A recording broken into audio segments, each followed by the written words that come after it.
আশীৰ্বাদ বিচাৰি মোৰ নিজৰ জন্মভূমি গুণাহতীবাকী ৰাইজৰ মাজলৈ আহিছোগে। ৰাইজে মোক অশেষ বাট চাই থকাৰ কাৰণে আজি মোৰ ল'ৰালি কালৰ পৰাই সৰুৰে পৰাই গুণাহতীৰ ৰাইজৰ স্মৃতি জড়িত হৈ আছে। এখন গাঁৱৰ পৰাই মই সামাজিক জীৱন যাত্ৰা আৰম্ভ কৰিছোঁ। গাঁওখনৰ বিভিন্ন সমস্যা জৰ্জৰিতৰ বিষয়ে সামাজিকভাৱে যি পাৰোঁ সবলভাৱে চৰকাৰৰ ওচৰত উত্থাপন কৰিছিলোঁ গুণাহতীৰ একোবোৰ সমস্যাৰ। আৰু এই ৰাইজৰ আশীৰ্বাদত আজি ৰাইজে মোক যেনেধৰণে মৰম চেনেহ কৰি এই পৰ্যায় পোৱাইছেগৈ। আজি আপোনালোকে জানেই মই ৰাজ্যিক বিজেপিৰ ST মৰ্চাৰ সম্পাদকৰ দৰে আজি দিলীপ শইকীয়া ডাঙৰীয়াৰ নেতৃত্বত ভাৰতীয় জনতা পাৰ্টীৰ মোক সম্পাদকৰ দৰে কঠোৰ দায়িত্ব প্ৰদান কৰাৰ পাছত আজি পোনপ্ৰথমৰ বাবে মোৰ জন্মভূমি গাঁৱৰ ৰাইজে মোক নিমন্ত্ৰণ কৰাৰ কাৰণে মই আহিছোঁ আৰু বিৰাট ভাল লাগিছে। আৰু গাঁৱৰ ৰাইজৰ শক্তিতকৈ কোনো ডাঙৰ শক্তি নাই। ৰাইজ যেতিয়া আপোনাৰ লগত থাকে তেতিয়াহ'লে ইয়াতকৈ আৰু ডাঙৰ গৌৰৱৰ বিষয় থাকিব নোৱাৰে। বহুত মই সুখী, কাৰণ গাঁওবাসী ৰাইজে মোৰ শক্তি। কাৰণ গুণাহতী ৰাইজৰ কাৰণে যথেষ্ট যি পাৰোঁ ৰাইজৰ সহযোগত ফাইট কৰিছোঁ। বিগত দিনবিলাকত আপোনালোকে জানে যে ভাৰতীয় জনতা পাৰ্টীৰ নেতৃত্বাধীন নৰেন্দ্ৰ মোদী ডাঙৰীয়া, মাননীয় মুখ্যমন্ত্ৰী হিমন্ত বিশ্ব শৰ্মা ডাঙৰীয়াৰ নেতৃত্বত মাননীয় ৰাজ্যিক বিজেপিৰ মাননীয় দিলীপ শইকীয়াৰ যিটো সভাপতিৰ দায়িত্বত আছে, একেতৰ সুদক্ষ নেতৃত্বত আৰু যি ভাৰতীয় জনতা পাৰ্টীয়ে যেনেধৰণে অসমত সুগ্নৰ শিখৰত গৈছে সঁচাকৈ মানিব লাগিব। আপোনালোকে জানে বিগত সময়বোৰত মই ঘাগৰত কেনেকৈ পকী দলং নিৰ্মাণ কৰাৰ দাবীত কেনেধৰণে আমি আন্দোলন কৰিছোঁ। আপোনালোকে সকলোৱে জানে যে গুণাহতী পৰিয়াল ৰাইজৰ মাজত গুণাহতী বাকী ৰাইজৰ লগত লৈ দিছপুৰৰ পৰা একদম পূৰা সিমূৰৰ পৰা সিমূৰলৈ বিভিন্ন সময়ত বিভিন্ন নেতা মন্ত্ৰী চৰকাৰৰ প্ৰতিনিধিসকলক আমি বিভিন্ন সময়ত স্মাৰক পত্ৰৰ জৰিয়তে আন্দোলন কাৰ্যসূচীৰ জৰিয়তে বৃহৎ ৰাজহুৱা সভাৰ জৰিয়তে আমি চৰকাৰক উত্থাপন কৰিছোঁ, নহয় জানো? আজি সেই উত্থাপন কৰাৰ কাৰণে আজি বিজেপি চৰকাৰ ইয়াত আহিলে, বিজেপি চৰকাৰ যেতিয়া অসমৰ ৰাইজে প্ৰতিষ্ঠা কৰিলে, অসমৰ ৰাইজে ৰায়দান দিলে, তাৰ পাছত আমি অপোনতো ভবা নাছিলোঁ যে গুণাহতীৰ নিচিনা এটা বৃহৎ এটা ঐতিহাসিক প্ৰকৃত এখন গুণাহতী গাঁৱত এখন পকী দলং নিৰ্মাণ কৰিব লাগে। মই এটা কথাই আহ্বান জনাইছোঁ, মাননীয় মুখ্যমন্ত্ৰী হিমন্ত বিশ্ব শৰ্মা ডাঙৰীয়াই মোক এদিন কথা দিছিলে যে ছাৰ, আমাৰ ঘাগৰত এখন পকী দলং নিৰ্মাণ কৰিব লাগে। কিয় নিৰ্মাণ কৰিব লাগে? কাৰণ আমাৰ ডকুৱাখানা গড়কাপ্তানি পথৰ যাতায়াতৰ কাৰণে, কাৰণ 5 টকীয়া টেবলেটৰ কাৰণে আমাৰ সমগ্ৰ গুণাহতীবাকী ৰাইজ নৈপৰীয়া ৰাইজে লখিমপুৰ টাউনলৈ আহিবলগীয়া পৰিস্থিতি হৈছিলে। আৰু এই মুহূৰ্তত এই গোটেই কথাখিনি আৱলীলভাৱে যেতিয়া মই উত্থাপন কৰিছিলোঁ, তেতিয়াই একেতে PWD মন্ত্ৰী থকা অৱস্থাত আমাক কথা দিছিলে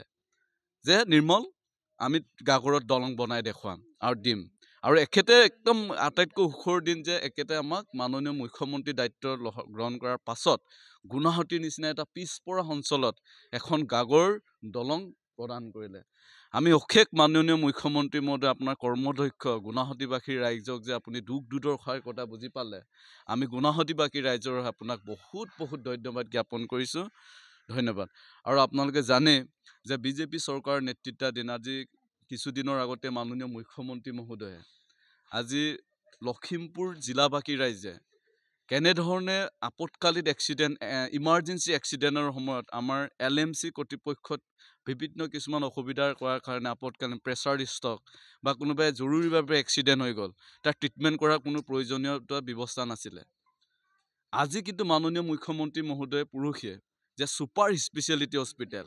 যিটো হস্পিটেলৰ কাৰণে এতিয়া লখিমপুৰবাসী ৰাইজে, কাৰণ আমি বিভিন্ন সময়ত সামাজিকভাৱে কাম কাজ জড়িত হৈ থাকোঁতে আমি বহু বন্ধুবৰ্গ বহুত আপোন মানুহক আমি হেৰুৱাবলগীয়া পৰিস্থিতি হৈছিলে। আপোনালোকে জানে যে আমাৰ ডিব্ৰুগড়লৈ ৰেফাৰ কৰিবলগীয়া পৰিস্থিতি হৈছিলে, কাৰণ আমি ডক্টৰক আমি দোষাৰোপ কৰি লাভ নাই, কাৰণ এই সময়ত ইনষ্ট্ৰুমেণ্ট নাছিলে। কিছুমান আমাৰ আপৎকালীন ইমাৰ্জেঞ্চি পেচেণ্টক আমি সুবিধাজনক ট্ৰিটমেণ্ট কৰিব পৰা অৱস্থাত নাছিলে। কিন্তু আজি মাননীয় মুখ্যমন্ত্ৰী মহোদয়ক আমি বাৰে কথাখিনি অৱগত কৰাৰ পাছত লখিমপুৰৰ দল সংগঠন ৰাইজ আমি একেলগে গোটেই বিষয়খিনি চৰকাৰক দৃষ্টিগোচৰ কৰাৰ পাছত ৰাইজৰ সমবেদনা বুজি পায়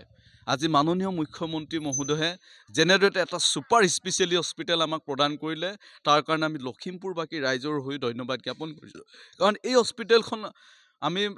পোৱাৰ লগে লগে আমি এতিয়া ডিব্ৰুগড়ত কোনো যোৱাৰ প্ৰয়োজন নাই। আমি ইমাৰ্জেঞ্চি পেচেণ্টক লৈ গুৱাহাটীলৈ যোৱাৰ কোনো প্ৰয়োজন নাই গতিকে আমাৰ চৰকাৰ যেহেতু ভাৰতীয় জনতা পাৰ্টিৰ চৰকাৰ নেতৃত্বাধীন চৰকাৰখনে যে যেনেধৰণে ডেভেলপমেণ্টৰ ক্ষেত্ৰত গোটেই ভাৰতবৰ্ষৰ মজিয়াত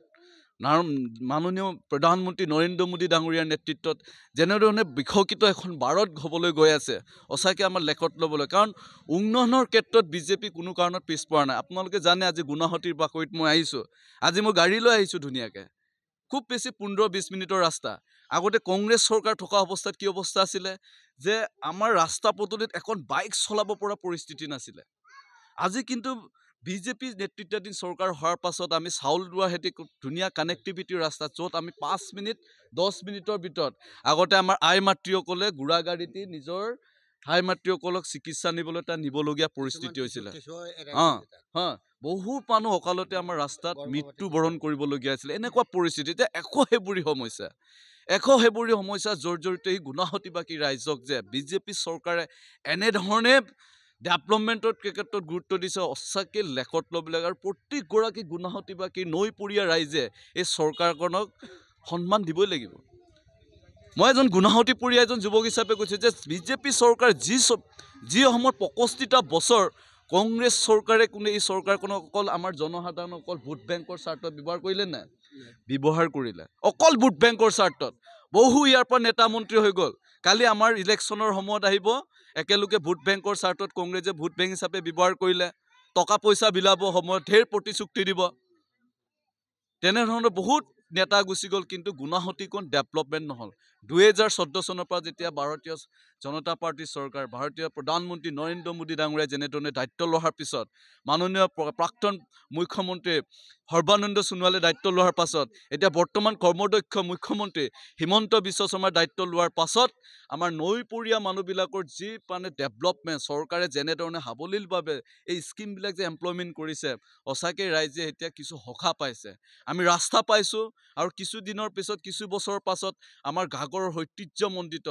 বিৰাট এটা মেগা প্ৰজেক্ট 500 কোটি টকাৰ যি মেগা প্ৰজেক্ট এই দলংখনৰ কাম কাজ পূৰ্ণ গতিত চলি আছে আৰু কিছুদিনৰ পিছত আমাৰ ৰাইজে যি একদম দীৰ্ঘদিনে যি আমাৰ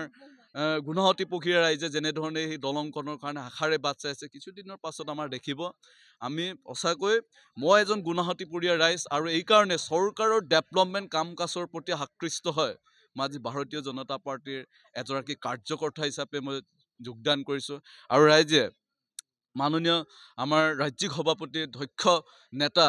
আমাৰ দিলীপ শইকীয়া ডাঙৰীয়াই মোক ST মৰ্চাৰ দৰে জনজাতি কোষৰ দৰে এটা ৰাজ্যিক ভিত্তিত সম্পাদকৰ দৰে গুৰু দায়িত্ব প্ৰদান কৰিছে আৰু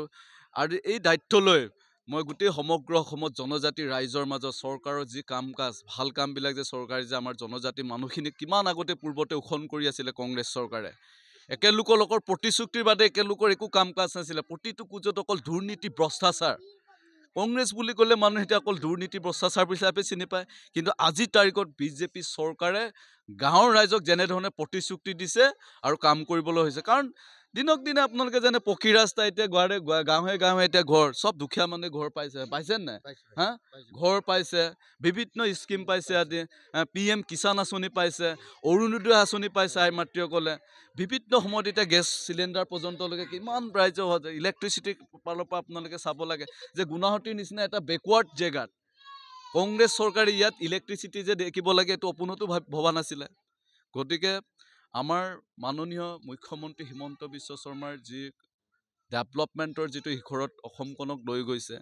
ভাজপা চৰকাৰে যেনেকৈ লৈ গৈছে সঁচাকৈ প্ৰতিগৰাকী আমাৰ গাঁৱলীয়া সমাজে ইয়াৰ সমভাগী আৰু গাঁৱৰ 26ত যিমানেই বিৰুদ্ধে চৰকাৰক সমালোচনা কৰি থাকক যিমানেই যি হিচু গ্ৰহণ নকৰক 26ত পুনৰ বিজেপি চৰকাৰ প্ৰতিষ্ঠা হোৱাটো নিশ্চিত